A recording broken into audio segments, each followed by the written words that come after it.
Let me tell you some advice. That's probably the exact advice I need to hear, which is why I'm saying it. And there's nothing wrong with this practice. Somebody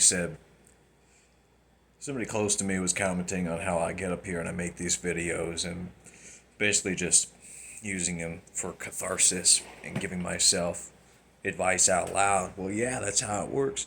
That doesn't mean you can't shoot the messenger, right? You may not like me. You may think I'm selfish or crazy or whatever it is, or you just don't like me getting up here and giving my arrogant advice. But sometimes in teaching ourselves, we're able to assist others. Sometimes when we're going through the hardest, grittiest, most real learning opportunities, making mistakes, that's the heart and the meat of where the learning is found. You may relate to something like that, whereas if I just gave you some simple wisdom, it's applicable, but you never know what's going to hit. Anyway, if we're being honest, the wisest leaders understand that we are all going through it. We're all learning. We're all constantly learning. And this is not what I intended to sit down and talk about, which is great, because that probably means this is a more important message. This is what people actually need to hear. Because it's not what I intended, but I knew I had to sit down and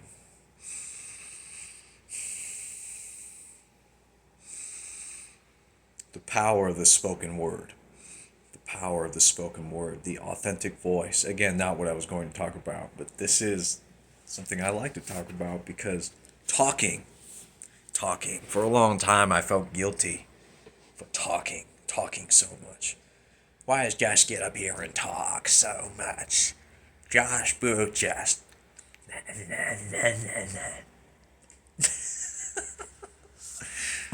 Well, I'll tell you why. This is why. It's a brilliant way to process your guidance, your intuition, not information. Your mind, when you think things, it's totally different than when you speak things. When you raise your volume, when you raise your voice. I mean that metaphorically and literally. Don't make assumptions. Your mind is very good at making assumptions. This is actually what I wanted to talk about, but it blends perfectly. There you go. I didn't see unconsciously how these subjects would come together like that, but now they are. Come full circle. See? Full circle, see? You can't make assumptions. Your mind is always running around making assumptions. Making assumptions about how people perceive you. But we can't take anything personally. That's one of the 4 agreements. Is that 4? Don't take anything personally. I was in the office the other day with a couple of managers, and they were just talking openly in front of me about, oh, hey, I think my boss is trying to get me off the floor and into the kitchen, and or out of the kitchen more. And I could just tell by the way he was talking that it was something that he was insecure about, afraid of, but not necessarily accurate. Maybe there's something that probably he's just taking it personally. Often the things that people do have nothing to do with us. Maybe it was just a scheduling concern. Maybe they want him to have more experience so they can keep elevating him up. And these are all things that I could have told him if I don't remember, if I hadn't had something to do and gotten interrupted. But we're making assumptions about the reasons that things occur. Sometimes, most of the time, it's just random chaos. Sometimes it's no accident. Sometimes we are bringing things before us so that we can learn from them, trial and error. But it's not always what we assume. Often the truth is the complete well, it's just not what we assume, right? So our mind is very good at coming up and manufacturing narratives, stories, assumptions, poems.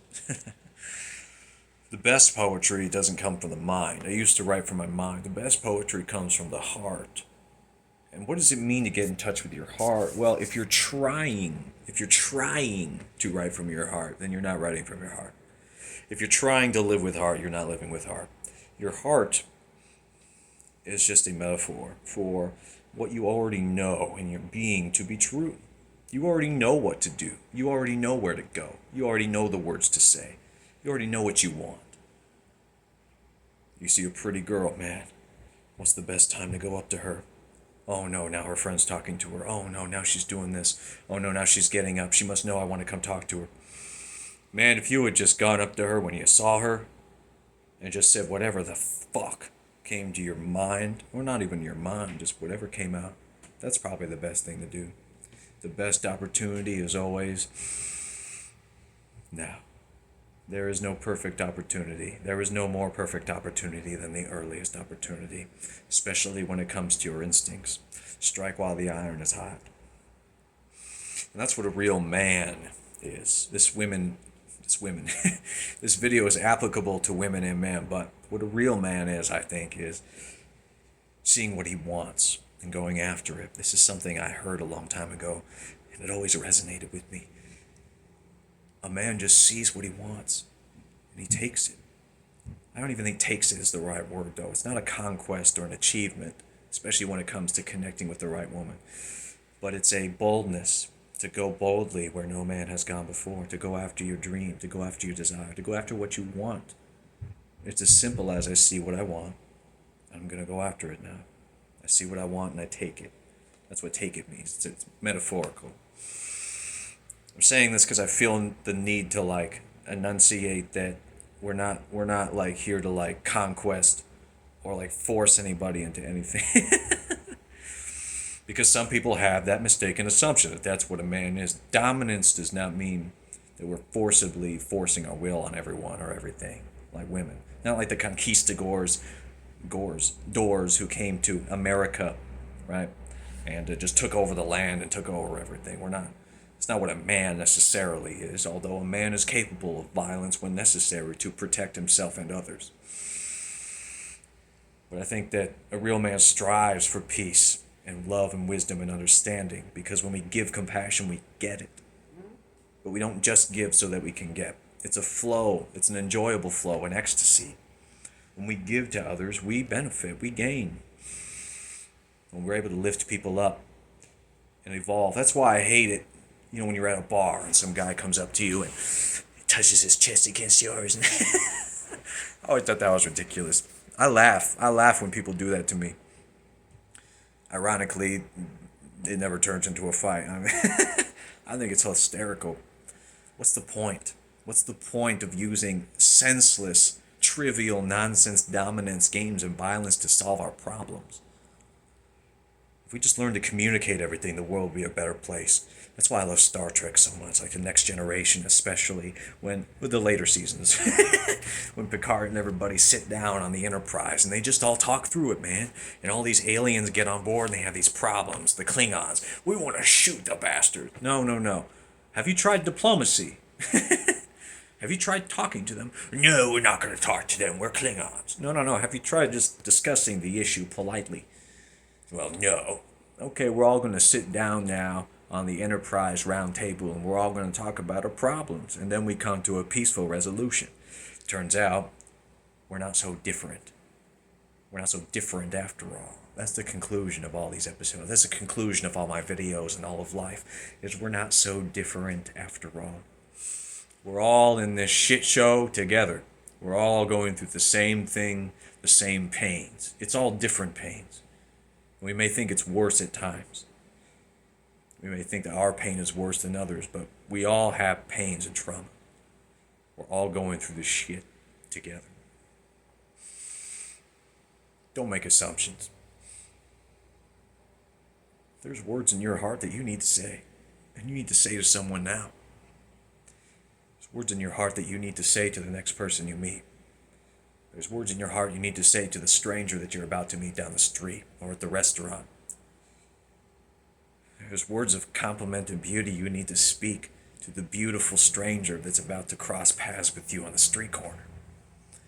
But if you hold back and you don't say those words, you're screwing yourself over and them. Don't compromise. Go boldly where no man or woman has gone before. Don't constrain yourself and restrain your words. Choke yourself and think, I'm not good enough to speak these words to someone. Your words could have a life-changing impact. Your words could turn around someone's day. Your words could save someone's life. Just your simple act of boldness could create worlds or destroy them. It's up to you. When we speak boldly from our heart, it's easy. It's authentic. It flows. There's no thinking required. When I'm speaking now, I'm not trying. I'm not trying to deliver a message. And when I do, I can feel it. I can feel it in my... I get caught up because I'm trying to overthink what I'm saying. Words that just flow in the delivery have more of an impact than anything that we could try to say or try to force, because it doesn't work that way. The most powerful words are true words. The most powerful advice is true advice given freely. The wisest words are those that are simple. Not because we're trying to be simple, but because we're not trying. We're not trying to be clever or smart or intelligent. We're trying to be raw, honest, and real. Truth. Truth spoken without agenda. I just want to shake everybody by the shoulders and scream at them, wake up! When these guys come to me with their problems, I just want to shake them by the shoulders. Grow some self-respect. Get some self-respect. Love yourself. Put yourself first, goddammit. Stop worrying about what these people think. Stop letting fear get in the way. Stop tucking your tail between your legs and running. Stop acting like a little puppy dog. We're here to be strong beings of great power. We're here to embrace our creativity and divinity. We're not here to cower. We're not here to bend, bow down, bend over. Because the people who are going to mess with us, they're not going to do it politely. The people that want to take advantage of you, they're not going to think twice about it. So don't you be thinking twice about getting taken advantage of. Have some respect for yourself. We hear so much about giving to others and giving to others and giving to others, but make sure you give to yourself. And if that sounds contradictory to what I said earlier, good. Because it still makes sense. It's all balance, you see? There's a balance here. Giving to yourself, giving to others. It's all intertwined. If you do too much in one direction or the other, you become out of balance. And you lose all of it. You lose both selves. See?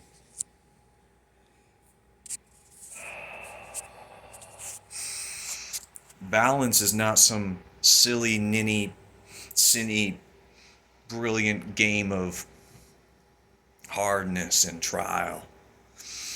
Okay?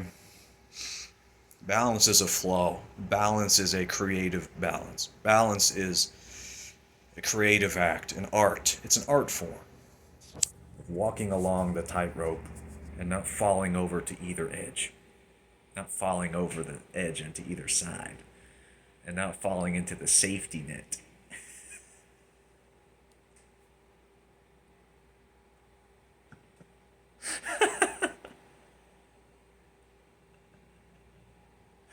And remember to laugh. God damn it.